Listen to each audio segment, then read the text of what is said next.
Salve, salve, galera, mais uma vez, professor Victor aqui, seu professor de Direito Penal. Pessoal, hoje traremos um tema da parte geral do Código Penal. Nos outros encontros, nós tratamos alguns crimes em espécie, principalmente dos crimes contra o patrimônio. Contudo, as bancas de concurso também adoram cobrar a parte geral, né? E aí muitas vezes até conjugadas com a parte especial, né? Trazem elementos da parte geral com os crimes em espécie. E para isso, para cercar aí todas essas possibilidades, trouxemos para vocês aqui o famoso concurso de pessoas, que é um tema aí da parte geral muito abordado nas provas de concurso. Beleza, pessoal? Contudo, eu gostaria de lembrar a vocês para deixar o seu like, seus comentários aí, para poder termos aí um feedback, um retorno com relação ao conteúdo, para melhorarmos aí para vocês as dicas, beleza? Ativar as notificações para não perder nenhum conteúdo, que tem muita matéria bacana, tem muito conteúdo interessante aí que os professores conjuntamente estarão trazendo para vocês aqui no nosso canal. Beleza, pessoal? Sigam a gente nas redes sociais, conheçam a nossa plataforma, que tem muito material que com certeza vai colaborar aí para a tão sonhada aprovação aí nesse concurso público. Beleza, pessoal? Vem comigo para o slide. Está aí para vocês a parte geral do Código Penal. Beleza? O professor Victor Magalhães. Sigam a gente nas redes sociais para acompanhar os nossos conteúdos. E aí, o assunto é o concurso de pessoas. Pessoal, o concurso de pessoas, temos que fazer aqui uma observação, uma divisão. Pessoal, o concurso de pessoas, ele está na parte da teoria do crime.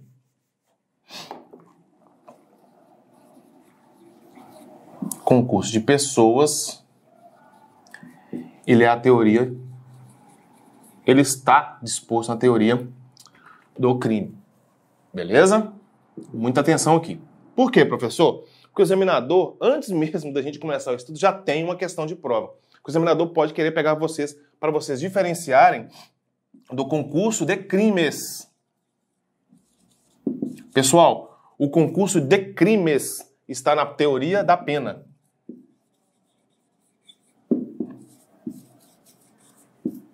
Aqui, no concurso de pessoas, é o que a gente fala que chama-se pluralidade subjetiva do crime, ou seja, são várias pessoas, vários agentes cometendo infrações penais.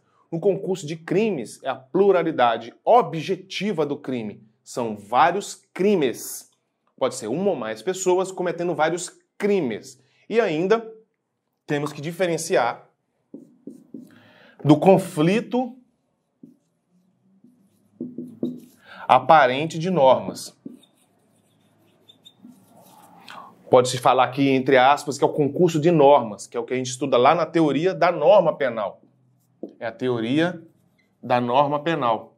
Que nós vimos lá, nós estudamos na parte geral, quando abordamos esse tema de conflito de normas, ali as teorias que fazem com que a gente aplique apenas uma legislação quando há ali um aparente conflito de normas, um conflito aparente de normas. Aí nós vemos a teoria da consunção, da absorção e por aí vai. Então, muita atenção aqui. Aqui estamos diante da teoria do crime, no concurso de crimes, a teoria da pena, e o conflito aparente de normas, a teoria da norma. Muita atenção aqui, que de cara o examinador já pode querer jogar vocês numa pegadinha. E qual que é o conceito, pessoal? Qual que é o conceito aí do concurso de pessoas? Pessoal, o concurso de pessoas é a colaboração, é o acordo, né, de vontades, é a conjunção de vontades, né, para que as pessoas, para que os agentes, duas ou mais pessoas, realizem aí um crime ou uma contravenção penal. Pessoal, muita atenção aqui. Nós sabemos que infração penal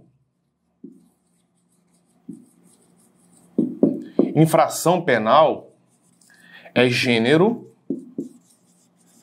na qual comportam duas espécies, os crimes e as contravenções.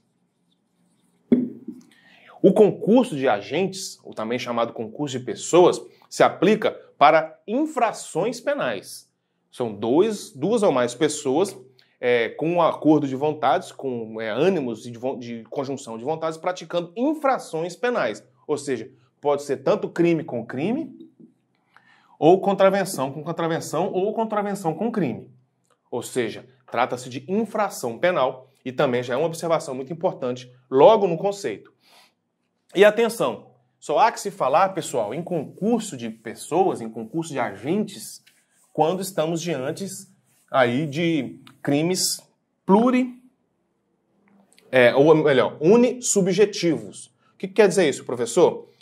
Com relação ao concurso de agentes, os crimes podem ser divididos em unissubjetivos e plurissubjetivos. Os unissubjetivos, pessoal, é aqueles que, em regra, podem ser cometidos por apenas uma pessoa. Entretanto, eventualmente, podem ser cometidos por duas ou mais. E é aqui que reside o nosso concurso de agentes. Por quê, professor? Porque nos crimes plurissubjetivos, a pluralidade de agentes é elementar do crime. Ou seja, não existe o crime se não houver pluralidade de agentes. Então não há que se falar de concurso de pessoas em crimes que exigem-se necessariamente, para a sua existência, a pluralidade. Me dá um exemplo, professor? Dou dois exemplos. Associação criminosa, do 288, e o artigo 35 da Lei de Drogas, que é a associação para o tráfico. Ou seja, pessoal, aqui, nesse caso, nos artigos 35 da Lei de Drogas e no artigo 288 do Código Penal, a pluralidade de agentes aqui ela é necessária para a obtenção aí da conduta típica. Beleza, pessoal? Vamos prosseguir. Além do conceito, vamos trabalhar ali os requisitos. Pessoal, o concurso de agentes, ou também chamado concurso de pessoas, ele exige aí alguns requisitos e esses requisitos são cobrados em prova. Quais que são os requisitos? O primeiro deles, pluralidade de agentes. Óbvio, né, pessoal? Estamos falando aqui de concurso de pessoas, ou seja, duas ou mais. Então, por óbvio, a pluralidade de agentes, ou seja, a variedade de agentes é necessária para a ocorrência.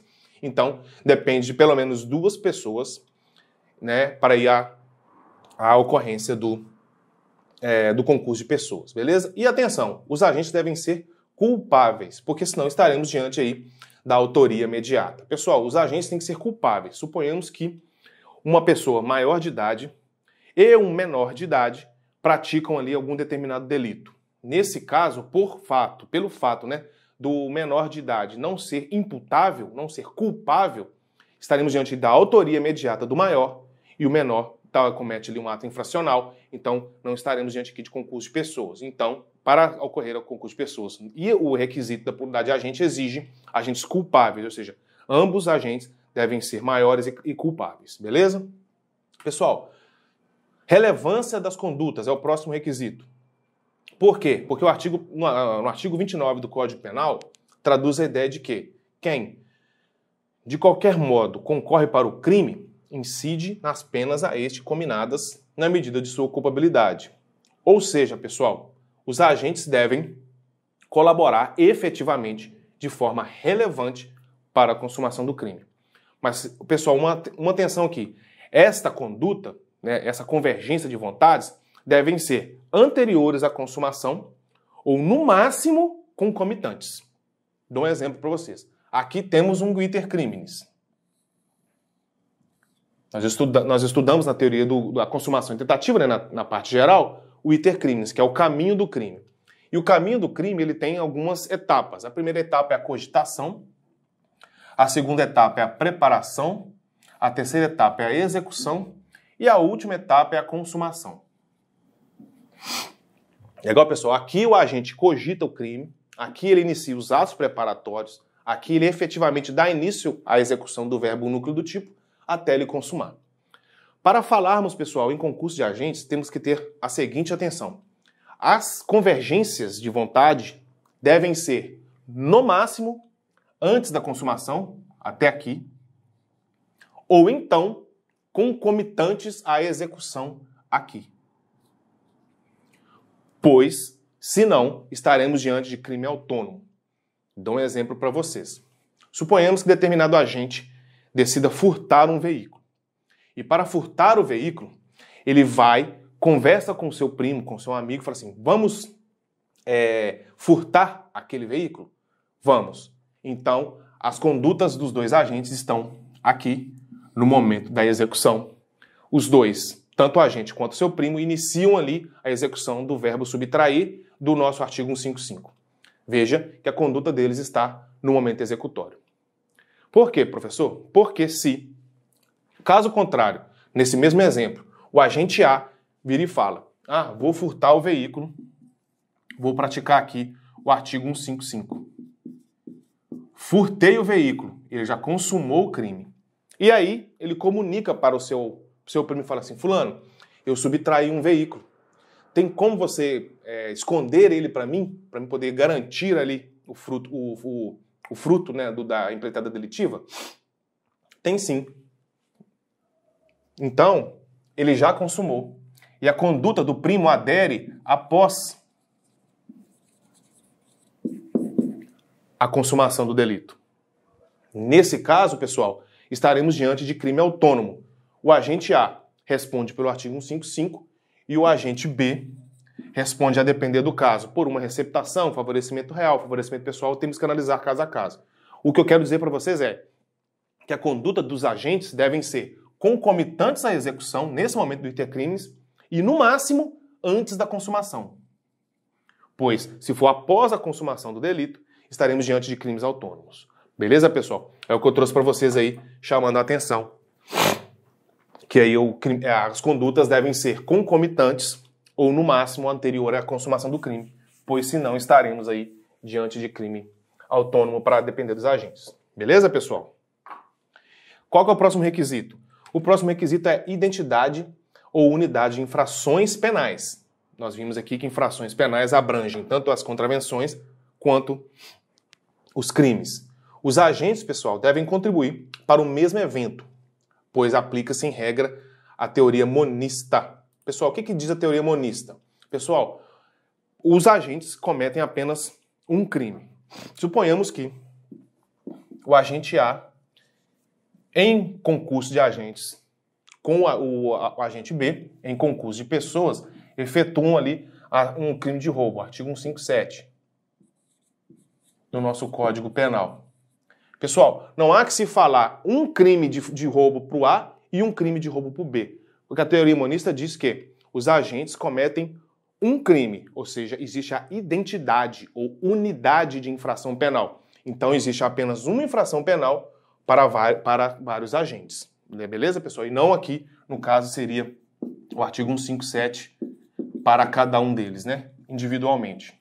Pois estamos diante da teoria monista, então existe uma infração penal, sejam quantos forem os agentes. E aí, nós aplicamos aí uma exceção, que é a teoria pluralista, onde cada agente responde por crime autônomo, que estaremos diante aí, no caso do aborto provocado por terceiro, corrupção ativa e passiva, ou seja, dentro do mesmo evento, vários crimes. Beleza, pessoal? Qual que é o próximo requisito? É o vínculo subjetivo. Pessoal, não confundir o liame subjetivo com aquela orquestração, com aquele acordo prévio, com aquela combinação prévia. Não é isso, pessoal. Deve existir necessariamente um vínculo psicológico de ordem subjetiva do agente. Não se confunde com o prévio ajuste.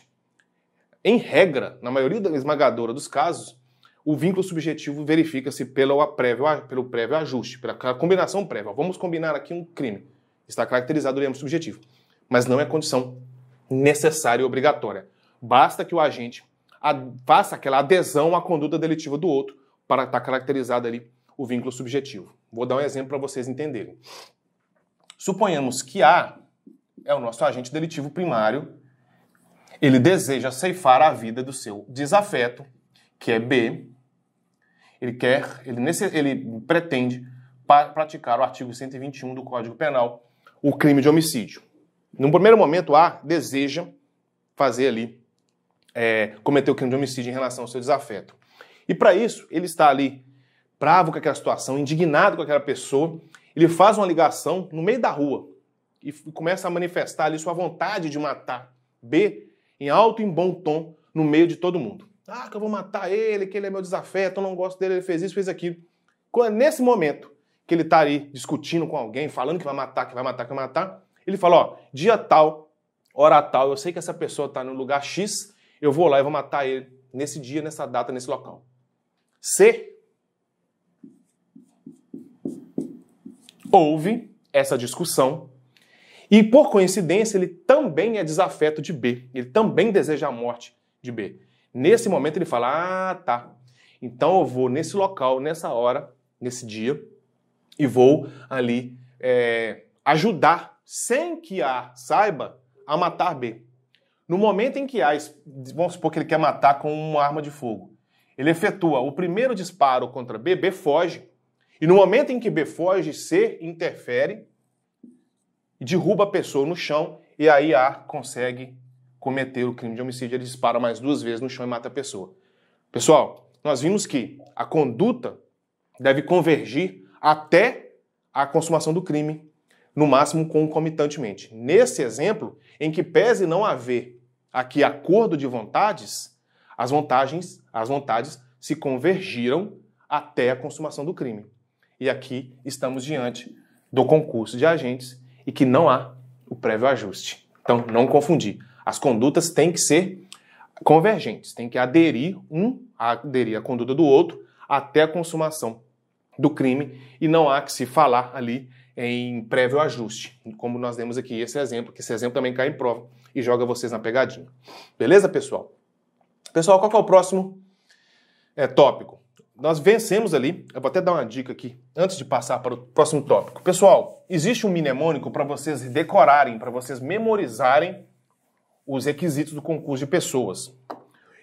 Vocês podem decorar o concurso de pessoas da seguinte forma. Vocês podem usar o famoso PRIO. O P é de pluralidade de agentes. Pluralidade de agentes. O R é a relevância de cada conduta dos agentes. O I é a identidade de infração penal, que nós vimos aqui, que é a teoria monista. Existe um crime, sejam quantos forem os agentes.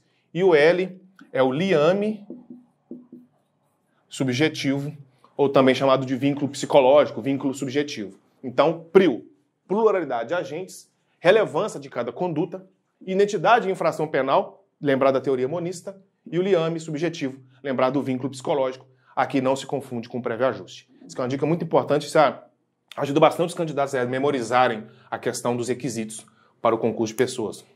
Pessoal, vamos prosseguir, vamos prosperar. Existe uma teoria que é a chamada famosa teoria do domínio do fato. O que seria a teoria do domínio do fato? Pessoal, por muitos anos, por muito tempo, o direito penal teve dificuldades em punir o chamado mandante do crime, o famoso cabeça de gangue, cabeça de chave. Por quê? Porque ele não pratica necessariamente o verbo núcleo do tipo. Aí, Hans Welzel, lá em 1939, cunhou a teoria do domínio do fato, que diz que autor é quem possui o controle finalístico do fato, o domínio final do fato. E partícipe, por sua vez, é quem concorre de qualquer modo para a prática do núcleo do tipo penal. Professor, não entendi nada. Vou explicar com um exemplo. Pessoal, a teoria do domínio do fato, como nós vimos, ela faz o seguinte. O autor, ele é aquela pessoa que domina finalisticamente o fato. E partícipe é aquele quem agrega a conduta dele e colabora de qualquer forma. Suponhamos que A, ele é um líder de organização criminosa voltada para a prática de crime de tráfico de drogas. Ele é dono ali da famosa boca. O B é um seu subjugado, é um seu funcionário, é um seu subalterno. E B e C, ele é o líder da facção criminosa vizinha. Do outro lado da rua existe uma facção criminosa vizinha. Eles disputam o ponto de tráfico.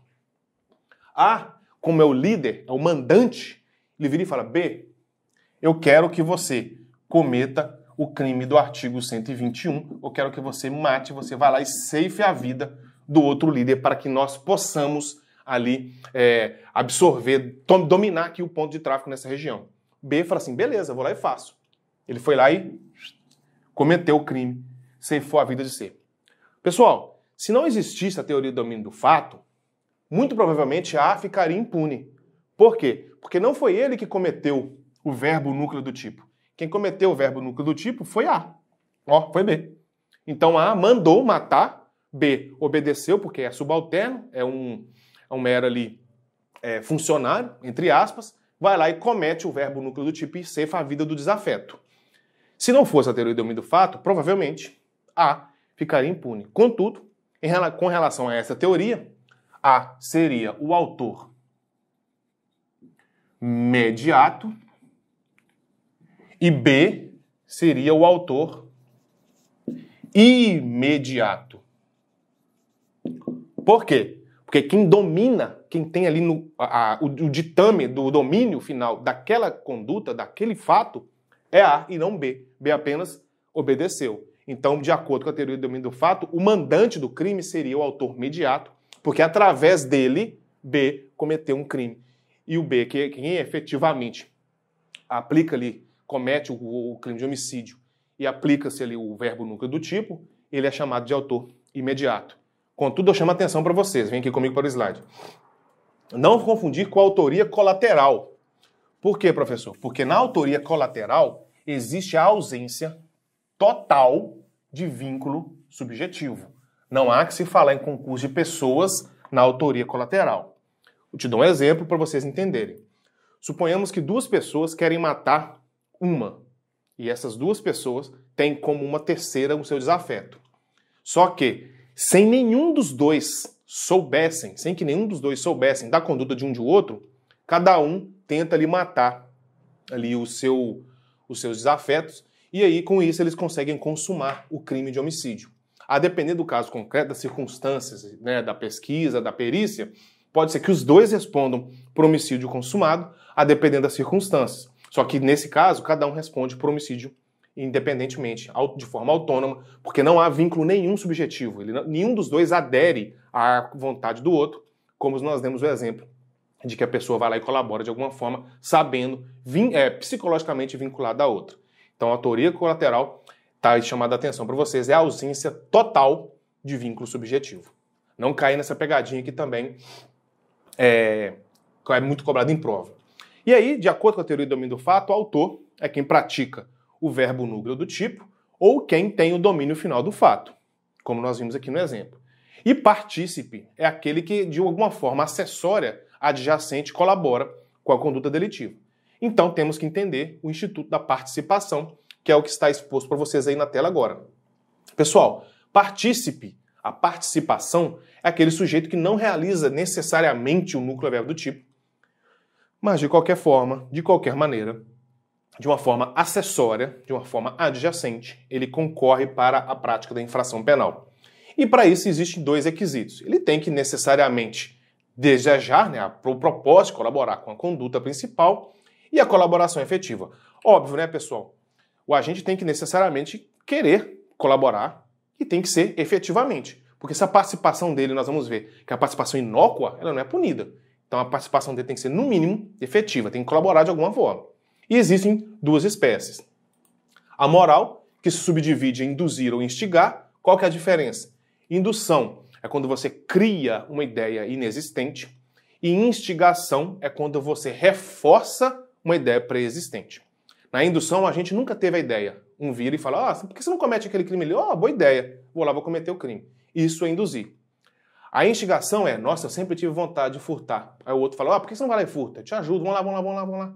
Ajuda, ele instiga, ele reforça a ideia pré-existente. Beleza? Essa que é a diferença. E a participação material é meios acessórios para poder facilitar o crime. Emprestar uma chave micha, emprestar um revólver, emprestar uma arma. Essa é a participação material.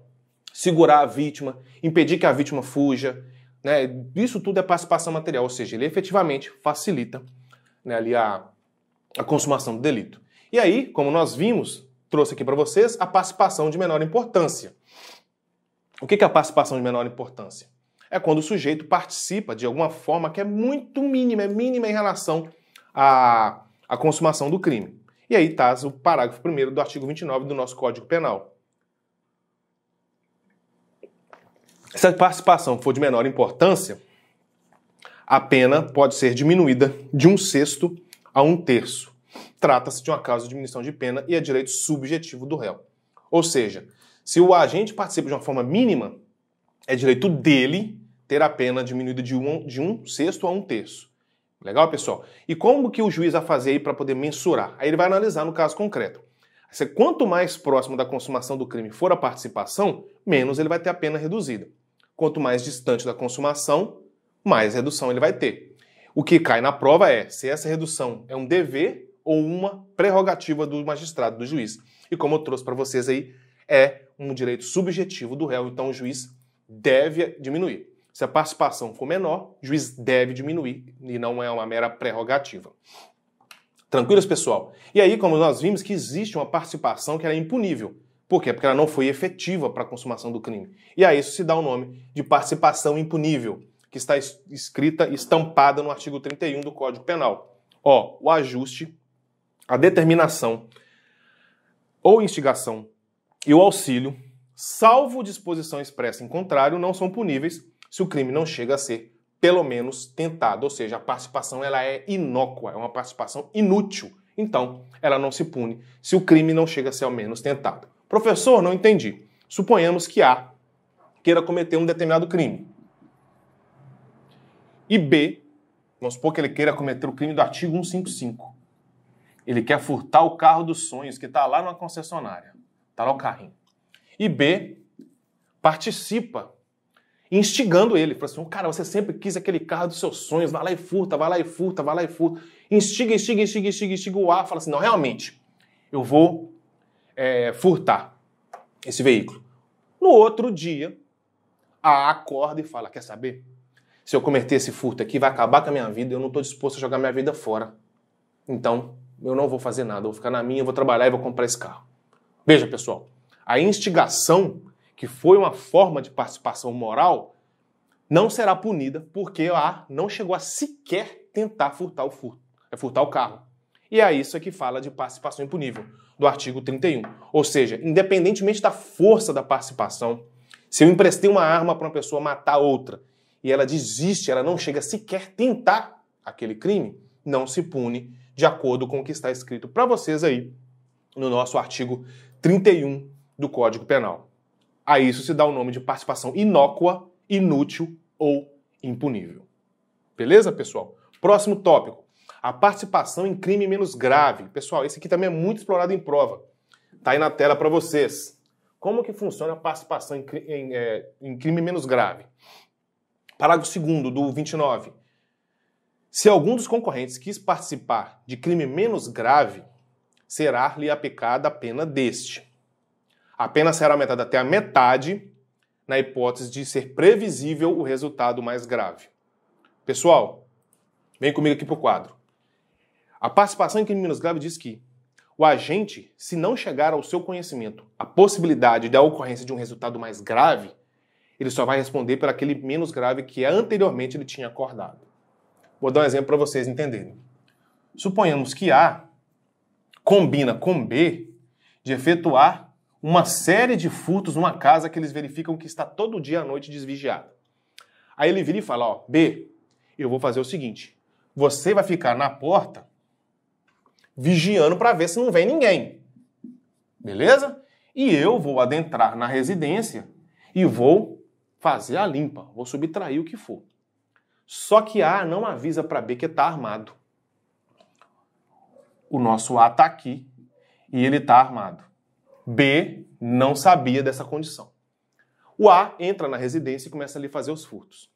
Ele não sabia que naquele momento a casa estava ocupada, o dono da casa estava ali no dia.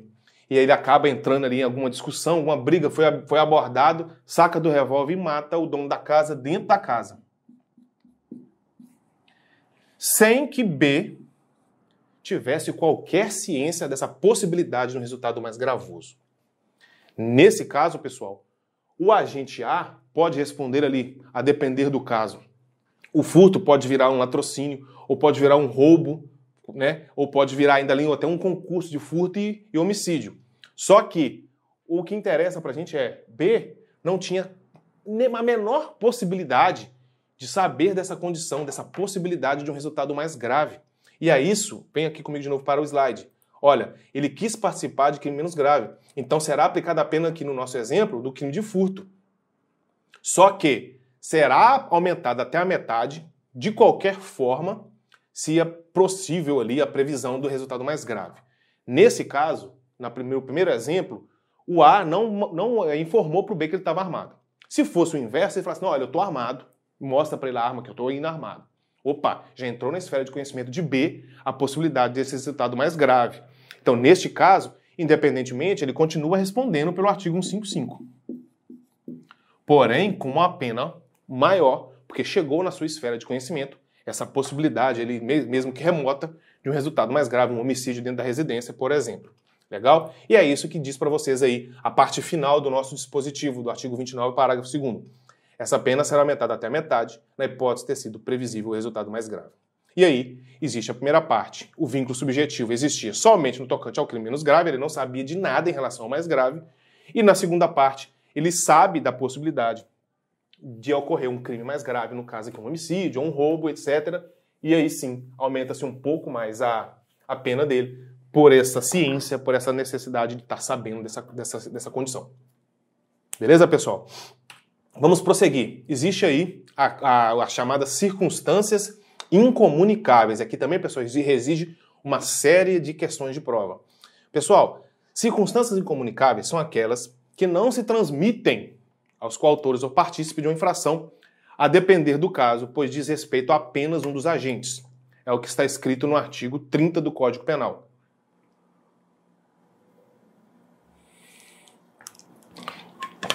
Não se comunicam as circunstâncias e condições de caráter pessoal, salvo ser elementares do crime. Pessoal, nós vimos, quando estudamos homicídio, por exemplo, o relevante valor moral, que é aquela condição em que o agente, impelido de uma forte emoção pessoal, comete um crime de homicídio. A isso damos o nome de homicídio privilegiado. Contudo, pessoal, essa condição ela é pessoal e ela não é elementar do crime de homicídio. Ela é uma circunstância do crime de homicídio. Então, ela não se comunica com os agentes, pois ela não é elementar do tipo. Então, vamos fazer aqui algumas distinções. Pessoal, vamos lá. Circunstâncias incomunicáveis. Pessoal, as elementares são os dados fundamentais do crime. Eles integram a base, a estrutura básica do tipo penal. Aí eu trouxe para vocês um exemplo aí, o artigo 121. Matar e alguém são elementares. Ou seja, elas estruturam o tipo penal, elas compõem a descrição típica, beleza? E as circunstâncias são aquelas causas adjacentes. São alguns fatores que vão influenciar ali, ou no aumento da pena ou na diminuição da pena. No caso do homicídio, a motivação torpe é uma circunstância. E quais que são as consequências disso, pessoal? Nós vimos que o artigo 30 diz que as circunstâncias de caráter pessoal não se comunicam. Então, no caso do homicídio, a motivação torpe é um caráter pessoal que não diz respeito a outro agente, senão aquele que cometeu o crime impelido por aquele motivo. Então, no concurso de pessoas, exige-se ali a motivação para um e ela não se comunica com outro agente, no caso. Então, temos aí algumas consequências que eu trago para vocês aí na tela. As circunstâncias e condições de caráter pessoal não se comunicam, ou seja, se é pessoal do agente e é circunstância, não se comunica. Porque se for elementar, se comunica. Vamos aqui para a tela mais uma vez. Comunicam-se as circunstâncias, né, elementares, que sejam subjetivas ou objetivas. Pessoal, por exemplo, no artigo 123, o crime de infanticídio, que diz infanticídio diz matar o próprio filho durante o parto ou logo após, vírgula, sob influência do estado puerperal. Veja que essa influência sobre o estado puerperal é uma condição específica do agente, no caso a mãe. Só que ela é elementar do tipo penal, ela compõe a descrição típica. Então, em que pese essa condição pessoal ser pessoal da agente, por ela integrar o tipo penal, o artigo 30 diz que essa circunstância se comunica com o agente. Então é por isso que é possível, quando estudamos infanticídio, a gente observa isso muito bem, que é possível cometer infanticídio em concurso. Por quê? Porque essa condição do puérpero, né, do estado puerperal, se comunica porque é elementar. Volta aqui comigo, mais uma vez para a tela. E aí, eu coloquei até o exemplo do 123. Comunicam-se as elementares, porque ela é de caráter objetivo, porque ela, né, descreve o tipo penal. E aí é preciso que entre na esfera de conhecimento dos demais agentes. Ou seja, para que se comunique, tem que ser de conhecimento de todos, que senão estaremos aí de uma imputação objetiva. Beleza, pessoal? E é isso. É o que eu tinha para trazer para vocês sobre o concurso de pessoas. É um tema rápido, com alguns detalhes, né? Não tem muita celeuma aqui, tem essas teorias, esses detalhes, tem que ficar muito atentos, que podem ser cobrados aí de forma conjugada com a parte especial. Agradeço a atenção mais uma vez. Gostaria de lembrar de deixar o like, os comentários no vídeo aí para poder melhorarmos o conteúdo. Sigam a gente nas redes sociais, ativem as notificações, conheçam a nossa plataforma E fica o meu grande abraço, obrigado pela atenção e até a próxima.